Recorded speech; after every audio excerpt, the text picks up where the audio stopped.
Halo teman-teman, salam sehat selalu untuk kita semua, salam sejahtera dengan saya Bung Ropan. Dan apa yang terjadi di Veltins Arena, di Gelsenkirchen, ya, ini dengan pertandingan yang berjalan luar biasa, menegangkan, artinya dramatis sekali, yang nyaris membuat tim tiga singa Inggris terjungkal dan angkat kopor. Tapi dalam situasi dan kondisi yang sangat menegangkan, akhirnya Inggris mendapatkan titik balik. Setelah tertinggal lewat gol Ivan Šranc dari Slovakia, yang mendapatkan umpan dari David Strela di babak pertama untuk menaklukkan penjaga gawang Jordan Pickford. Inggris seperti frustrasi, ya, terus melancarkan serangan penguasaan bola yang sangat tinggi, tapi pertahanan Slovakia itu yang digalang dengan baik oleh Milan Skriniar itu bagaikan tembok yang luar biasa untuk bisa ditembus oleh Harry Kane dan kawan-kawan, Bukayo Saka dari Inggris atau Jude Bellingham, dan akhirnya momen krusial mereka dapatkan. Ya, setelah menunggu begitu lama, lewat waktu normal 90 menit, ada perpanjangan 6 menit. Tapi di posisi saat memasuki menit kelima, 90 plus 5, disinilah titik balik itu terjadi. Lewat sebuah lemparan ke dalam yang dibuat oleh Kyle Walker, ada duel dari Mark Guehi, pemain belakang Inggris, dengan beberapa pemain Slovakia di sana, dan akhirnya bola lepas ketika Guehi menyundul ke belakang. Disitulah ada Jude Bellingham, tidak terkawal, dan Jude melakukan bicycle kick, tembakan gunting akrobatik yang menaklukkan penjaga gawang Dubravka, tidak berkutik, bola menghujam ke gawang. 1-1, Inggris seperti sudah merasa menang di sini, walaupun skor masih 1-1 karena ada perpanjangan waktu. Ini yang membuat motivasi mereka naik ketika terus melancarkan serangan secara bergelombang, dan akhirnya mereka bisa mendapatkan itu di posisi yang sangat-sangat dramatis, 90 plus 5. Dan akhirnya ketika di perpanjangan Harry Kane menentukan langkah Inggris menuju ke babak perempat final atau 8 besar. Diawali dengan sekira kombinasi yang dibuat oleh set piece seorang Cole Palmer, Eberechi Eze. Tembakan di sana ada Ivan Toney yang meneruskan ke Harry Kane, dan Harry Kane menuntaskan itu dengan baik. Maka Inggris ketika 2-1 saya pikir sudah sulit untuk bisa mengejar mereka, terutama bagi Slovakia yang lebih banyak melakukan serangan balik, counter attack mereka. Memang ada beberapa juga peluang, tapi saya pikir motivasi Inggris sudah ada di atas mereka, mental mereka kembali terasa dengan sangat baik ketika unggul dengan 2-1, dan bagi tim asuhan Gareth Southgate sudah harus bersiap. Mereka akan bertarung menghadapi Swiss dalam pertandingan nanti tanggal 6 di Juli akan datang, ya. Dan ini berbahaya. Swiss kita tahu bersama baru saja menyingkirkan Italia sebagai juara bertahan di Euro pada edisi yang lalu, dan mereka tampil baik. Ini pasti bagi Inggris harus berhati-hati untuk menghadapi Swiss, kuda hitam yang bukan tidak mungkin kembali akan menyulitkan Inggris. Kalau melihat Inggris juga agak ngos-ngosan dan susah payah untuk bisa mengalahkan Slovakia, ya. Sekarang Swiss yang saya kira secara permainan di atas Slovakia. Yang ketika Swiss sudah mengalahkan Italia, mereka tentunya akan lebih terobsesi besar untuk menyungkalkan Inggris. Dan kita akan nantikan itu pada tanggal 6 yang akan datang. Sementara dalam pertandingan lainnya, ketika Inggris sudah lolos ke babak 8 besar, La Furia Roja, Spanyol, ya, akhirnya berpesta gol ke gawang Georgia. Georgia kita tahu bersama juga sempat mengejutkan di fase grup, di grup F, ketika mereka mengalahkan Portugal dengan 2-0, dan mereka akhirnya lolos untuk bisa menciptakan sejarah di Euro 2024 ini. Untuk pertama kali mereka bisa lolos, tapi kemudian untuk bisa mengalahkan La Furia Roja belum waktunya bagi Georgia. Mereka memang sempat menyulitkan, ya, ketika ada terkejut dengan Spanyol, gawang Spanyol bobo lewat gol bunuh diri Lenormand, pemain belakang Spanyol.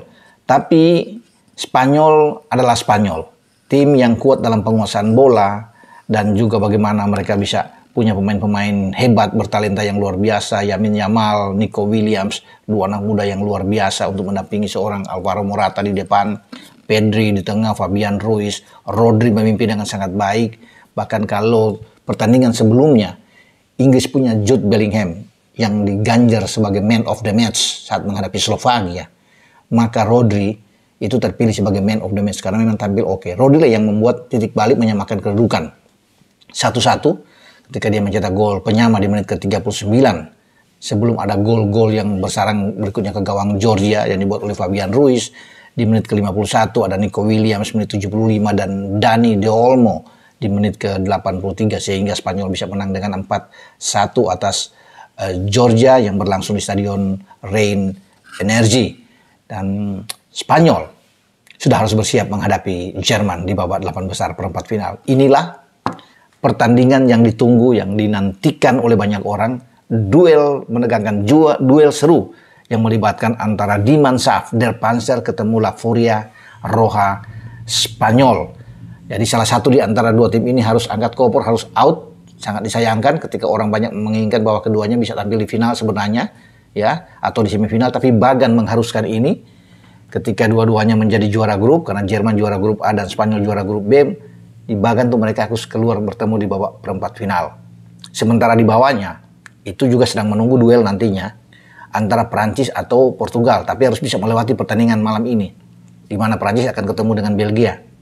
Bukan tidak mungkin Prancis akan out, tapi memang Prancis lebih diunggulkan melawan Belgia. Kalau Prancis bisa lolos, kemudian kita akan menunggu lagi. Portugal akan duel dengan Slovenia ya pada dini hari, dan kalau Portugal bisa menang, Portugal akan langsung di babak perempat final jumpa dengan Prancis. Inilah juga duel yang sangat ditunggu. Memang di bagian sebelah kiri itu keras. Karena selain mempertemukan antara Jerman dan Spanyol, juga kemungkinan Portugal dan Prancis. Pasti salah satu akan out. Pemenangnya akan jumpa di semifinal. Entah Jerman, entah Spanyol yang ke semifinal, entah Portugal atau Prancis yang ke semifinal, mereka akan saling bertemu. Berbeda dengan di bagian sebelah tentunya, yang nampaknya agak-agak ringan. Ketika Inggris lolos, memang Inggris akan ketemu dengan Swiss. Ya, dari kemungkinan sebelumnya akan ketemu dengan Italia, tapi akhirnya ketika Italia out, Swiss ya yang akan menantang Inggris. Sementara di atas itu ada Belanda, Rumania, ya ada Austria dan Turki. Pemenangnya akan saling ketemu di semifinal. Jadi kalau melihat dari sini, katakan Belanda bisa mengalahkan Rumania, Belanda akan lolos. Atau Turki dengan Austria yang lolos. Keduanya akan ketemu kembali. Dan itu juga menjadi satu hal yang menarik karena di fase grup Austria mengalahkan Belanda. Ya, kemungkinan besar bisa Belanda ketemu Inggris atau Belanda ketemu Swiss. Dan ini berbeda dengan bagian yang saya bilang tadi di bagian sebelah kiri. Jadi itulah teman-teman ya apa yang terjadi di Euro ya untuk review, di mana England menang secara dramatis dan juga Spanyol yang bisa mengalahkan Georgia. Dan kalau kita lihat ya wajar memang Spanyol ya untuk bisa mengajari Georgia. Ya, Georgia belum waktunya untuk bisa mengalahkan Spanyol memang karena mereka memang kalah segalanya. Georgia sepanjang pertandingan hanya melepaskan 4 tembakan tanpa on target ya. Karena gol mereka itu dari gol bunuh diri Norman ya, pemain belakang Spain. Nah, bagi Spanyol ini menjadi tim yang paling tinggi saya pikir di Euro kali ini yang melepaskan sampai 35 tembakan.